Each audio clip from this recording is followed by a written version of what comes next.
Welcome to our channel. Today we how to start collaborating on documents with Google Workspace. Quick tutorial step by step clearly. To start collaborating on documents with Google Workspace, first, ensure you have a Google account. Open your web browser and navigate to Google Drive at drive.google.com. Once you're signed in, click on the New button located on the left side of the screen. From the drop-down menu, select Google Docs to create a new document.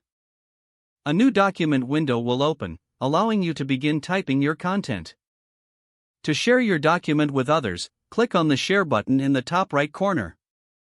In the sharing settings, you can enter the email addresses of the people you want to collaborate with.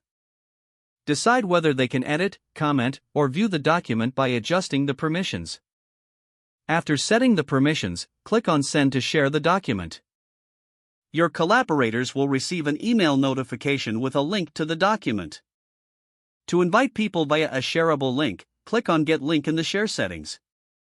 Set the permissions for anyone with the link, then copy the link provided.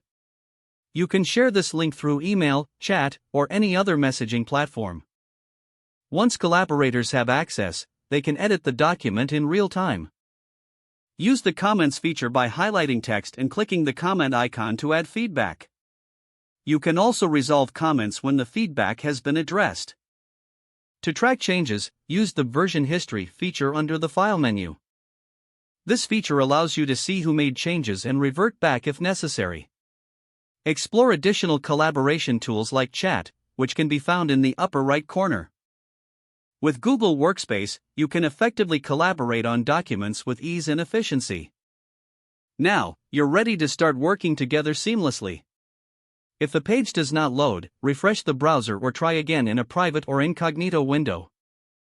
Make sure you are using the correct email address, then retype it carefully to avoid small typos. If your password is not accepted, use the reset option and create a new strong password you can remember. Check your spam folder for verification or security emails, then complete any requested confirmation steps. After signing in, review your profile details so your contact information and settings are accurate and current. If you see an error message, note it down and try again after restarting your device and internet connection. Don't forget to like this video and subscribe to our channel for more step-by-step tech guides.